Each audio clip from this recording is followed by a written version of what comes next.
Can you hear me? Go ahead, Emily. I just want to make sure you can hear me. Yep, we can hear you, Emily. Okay. Okay, great. Thank you. So if we're gonna share screen, Carolyn, I'll just click on the share screen. Yep, so you just click on the share screen and it should show you options of which screen you can show. Perfect. Perfect.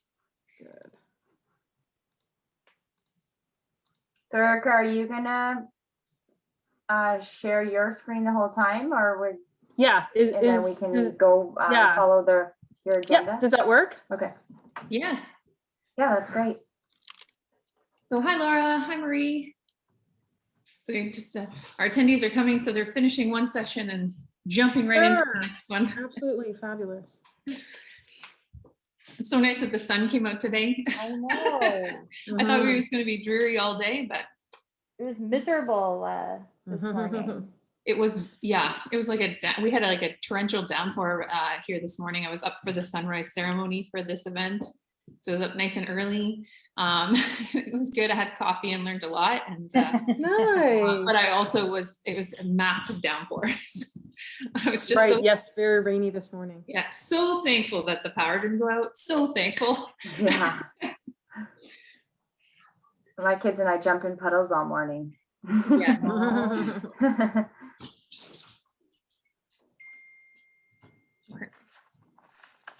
So I'm going to suggest that we start in about 1 minute, and then just as the students filter through, they can just come into the presentation as you're going. Perfect. Sure. Everything's been running smoothly this morning, Carolyn? Yeah, I mean, we've had the usual hiccups, you know, audio here, video there, but we've been able to troubleshoot and come up with some things and make it still very valuable. And the students have been, attendees, I should say, have been absolutely amazing. Lots of great questions, lots of great feedback, and very engaged, which is wonderful. So it's been really, really great that way. Good. And I see we have Michelle's here and Natasha is here, so welcome.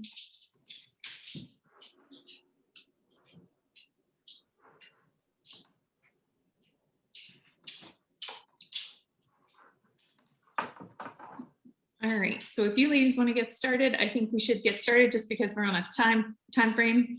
Yeah, I'll turn it over to you. Sure, fabulous. So welcome everyone. I'm Erica from Stelco HR, and I have two other HR reps with me, Carly Roberto and Emily Cornier.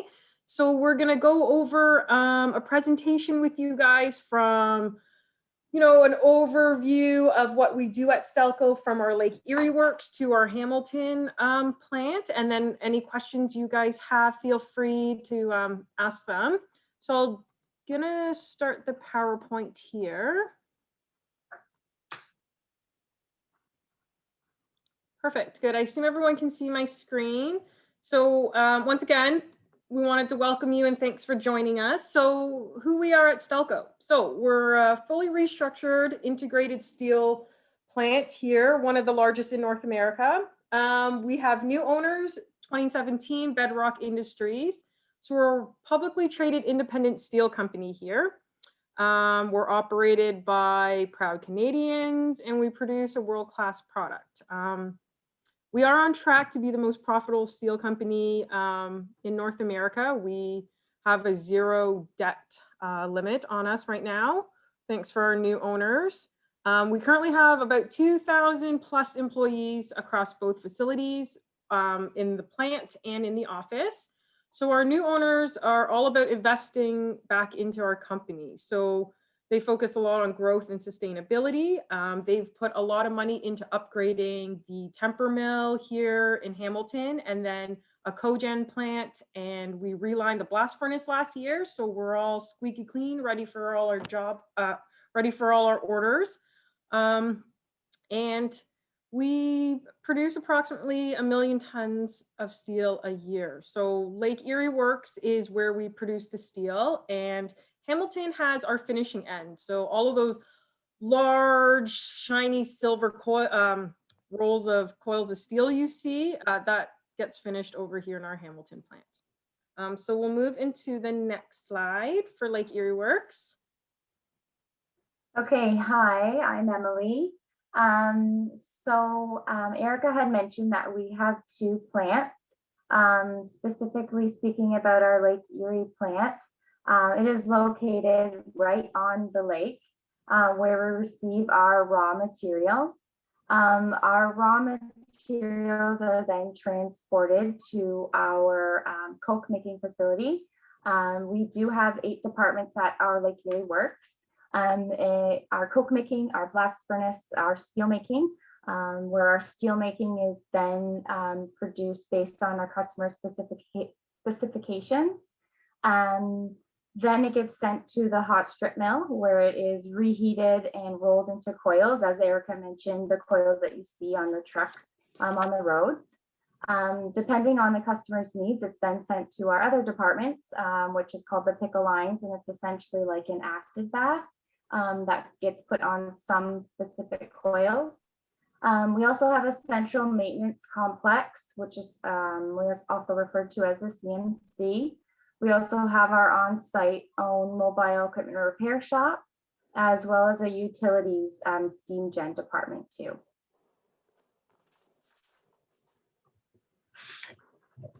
Perfect.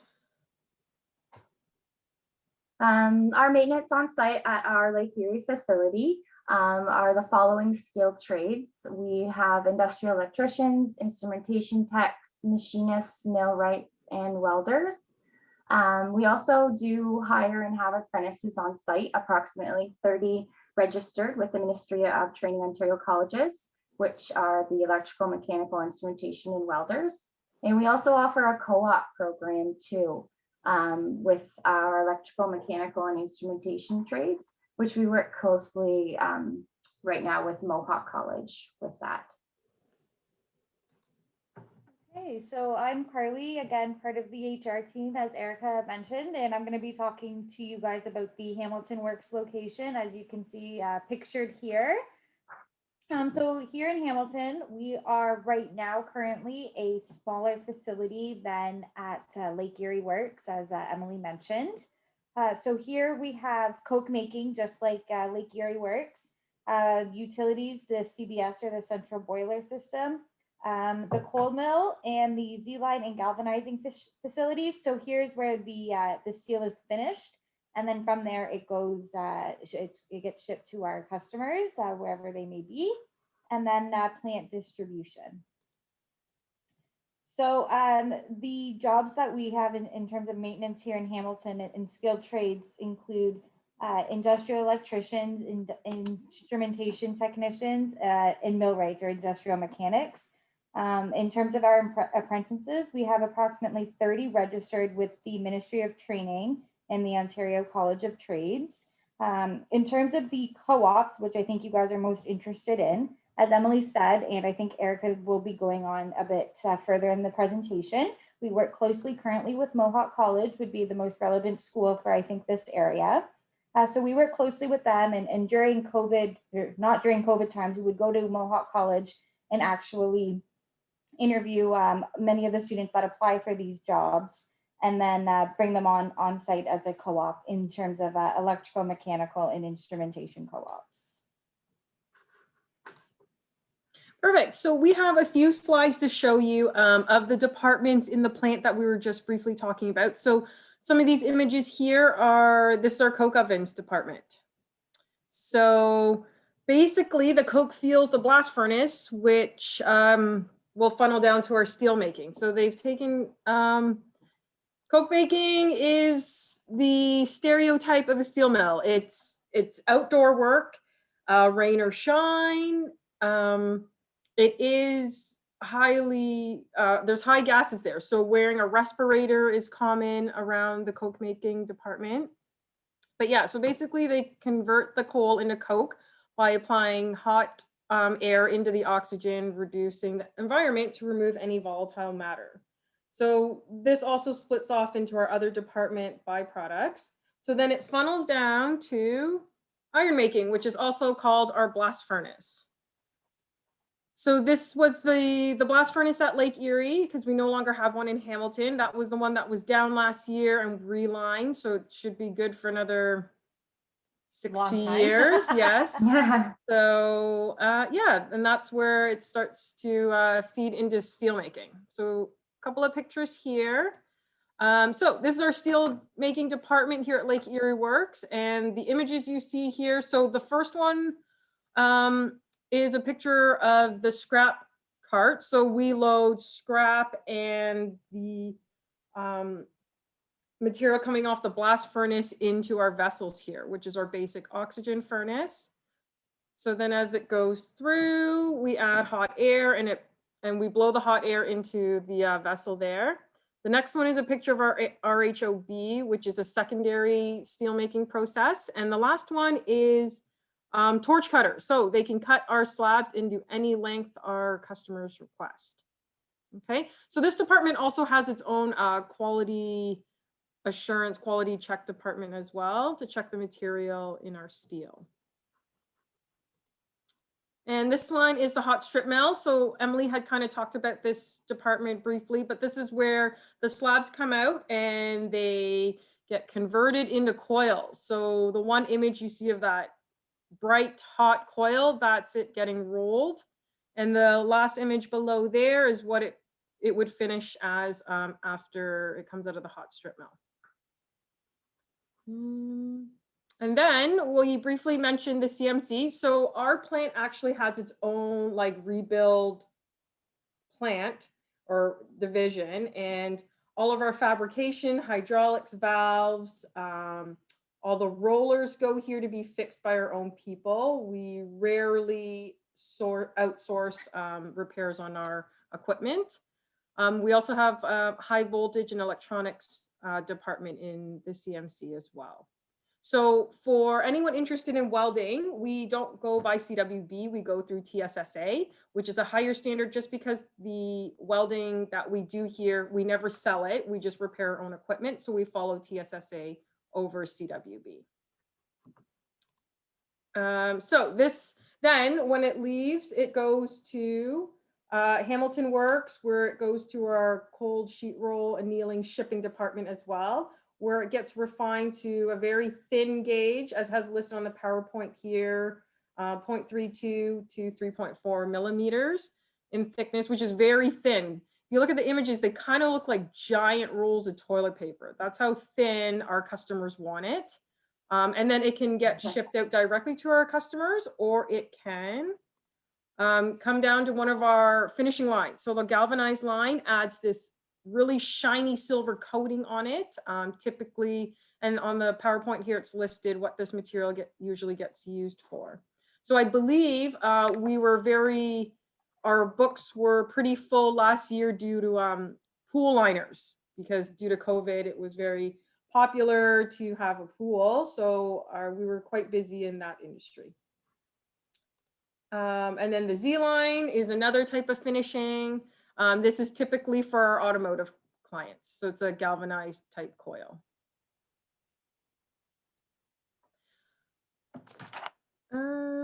Okay, I'm flipping back to Emily. Yes. Okay. So we are a unionized facility. So we do have multiple collective agreements on site. For our, specifically speaking, our Lake Erie compensation plan, the co-ops on work term number 1, which is a 4-month co-op, receive $18.50 an hour. When you're on your work term 2, which is your 12-month co-op, you are paid $20.50 an hour. And that's all agreed upon in our collective agreement. Our electrical apprentices start at $29 an hour plus incentives.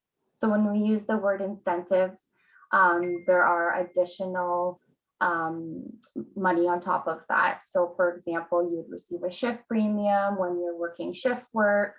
Mechanical apprentices start at $28 an hour plus incentives. And we also offer our SP plan. So approximately, speaking for our Lake Erie plant, $2.65 per each hour worked also would be another incentive on top of your hourly rate. We also do offer full health benefits as well as a profit sharing bonus. So that's all on top of your hourly rate. Another great feature is we also supply you all of your PPE head to toe, all the way from your hard hat to your work boots to your flame retardant clothing to any gloves that's required to do the job. Any sort of equipment that is required to do your job is all paid and given to you by the company, as well as your tools. So your tools are all given to you that's required to fulfill your job, as well as they do stay on site. You're also provided with a full week of safety training prior to you even stepping foot on your first day. We believe that safety is number one. So your very first week is all learning safety training in a classroom. Okay, and similar to the Lake Erie Works in terms of the Hamilton Works compensation plan. So on your first work term, which would be 4 months, in Hamilton, you get $18.50 an hour. When work term number 2 comes around, you would get paid a bit more, and it's for a bit longer. So for 12 months, you'd get $20.50 an hour. Our electrical apprentices start at $28 an hour, and our mechanical ones start at $27 an hour. And as Emily mentioned too, we have the same incentives here in Hamilton, not exactly the same amounts, but the same overview or the same plan. So we have the RRSP, as well as shift premiums and hourly incentives, and your benefits are also included in that. Again, all of the things that you need to perform your job safely is provided to you. So that would be from safety goggles, hard hat, all that fun stuff. And you would again get put into a 4-day orientation that would take place here. And you'd get to get trained in everything again that you would need to perform your job safely. Can someone just clarify PPE? Yes, personal protective equipment. Wonderful. And good point, good point. Sorry, I think we're just so used to that Yeah. lingo. Sorry. Well, and it's a term we're hearing more and more now, even for just daily life, but sometimes it's important. Like that was just someone asked PPE, what's that? What's included with PPE? So that'd be your goggles and your hard hat and boots and things like that. And your glasses too would actually you'd get prescription goggles actually. Oh, wonderful. Yeah. Yeah, so everything head to toe is what we call PPE. Yeah, great question. Thank you. Good. So I know many of you guys are interested in how to get into Stelco for skilled trades. So there are 2 colleges we typically hire co-ops from. Placements are paid with us at Stelco. So we'll start with Mohawk. So their Stony Creek campus. There are 2 programs that we pull the co-op placements from, and we typically hire apprentices from, is the electrical engineering technician program. So the difference I'll clarify with this program versus going the conventional way of trying to get hired with an employer and then doing your 3 levels of apprenticeship. These 2 particular programs at Mohawk, if you graduate from the program, you'll get the educational diploma requirement plus the exemption from the 3 levels of apprenticeship training, which fits most of the steel manufacturer needs because we're unable to release you to do levels 1, 2, or 3 for apprenticeship. So if you graduate from any of these 2 programs from Mohawk, you would be exempt from all 3 levels of apprenticeship.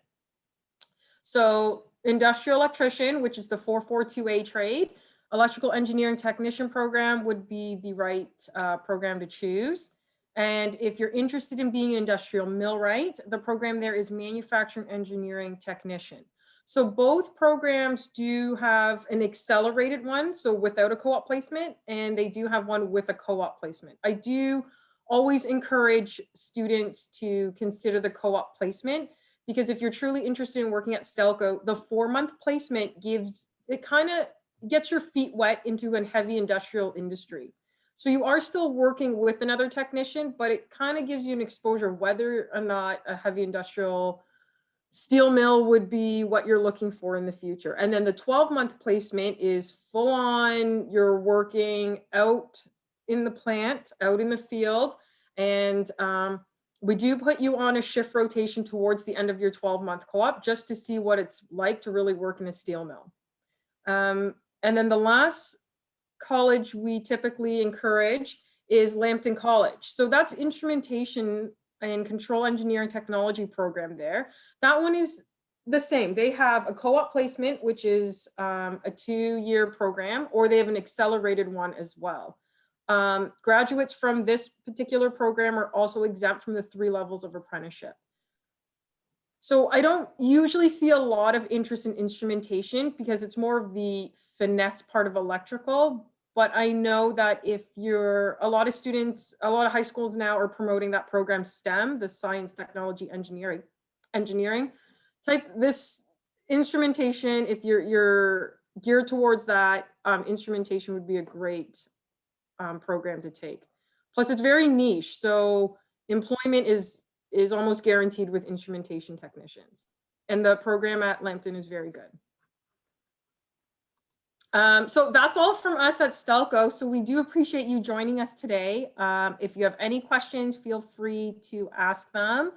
What we can do is we can send the links down for the programs to Carolyn. She can distribute them to you guys as well for the 3 college programs. Yeah, and I also, just to quickly go on to that, in the chat button, I put a YouTube video, and it's kind of more of a visual of everything that Erica talked about in terms of what we do. And it's a great visual to see what heavy industrial industry is like, and more particular, what Stelco is like.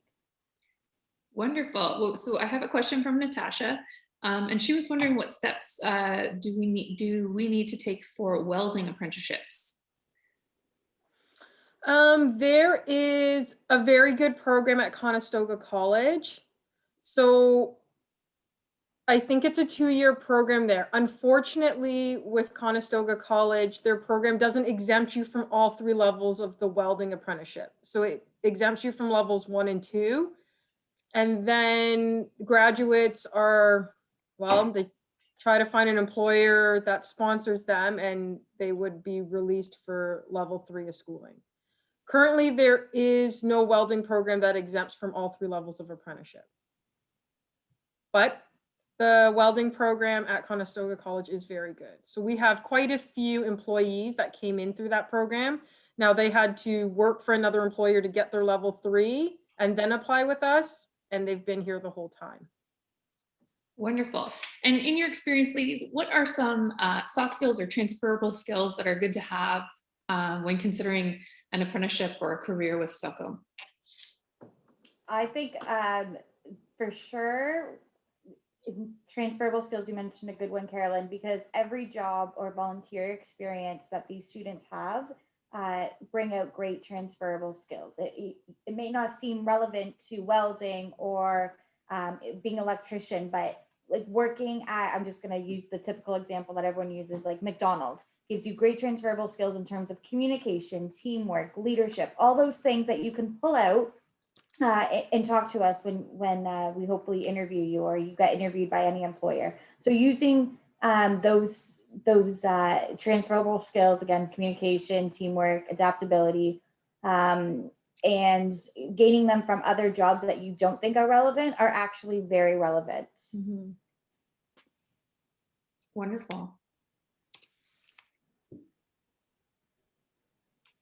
Not seeing too many other questions populate in here. That's okay. Was once said, I was once told that I before I got into teaching and curriculum writing and things like that, I worked at Tim Hortons. That's how I paid my way through school. And someone told me, well, if you can work there, you can literally work anywhere. Mm-hmm. And it was like, for that reason, exactly. You learn communication, you learn how to fail successfully and pick up your socks and try it again. And teamwork, like again, and leadership.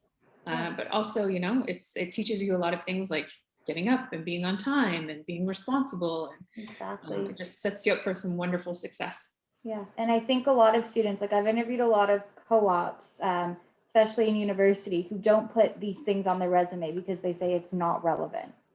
But I think we encourage them to put those things because there are many life lessons that you can learn from those jobs. Wonderful. Well, I just want to take a minute to let the attendees know that the code word or buzzword for this session is change. So you'll need to put that on your form when you're filling it out for your OK points to win prizes. They have a chance to win an iPad today. So Wow. you want to make sure you fill out those sheets and you identify your code word. So this session's code word is change.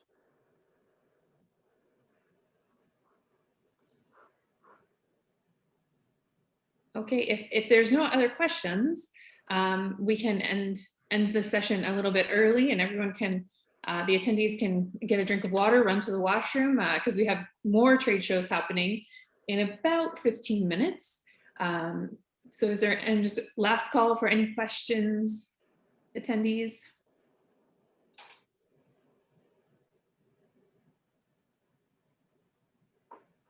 No, I'm not seeing any. Okay, wonderful. Well, thank you so much, ladies.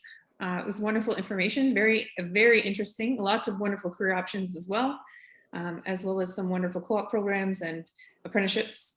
So thank you so much for taking the time today and presenting with us, or to us, I should say. Absolutely. Thanks for inviting us. Any questions, let us know anytime. And if we can send some links over to you as well, Caroline. Okay, great, wonderful. Well, thank you so much, and have a great day. And attendees, I will see you in the next session. Thank you. Thank you. Thank you. Bye-bye. Bye.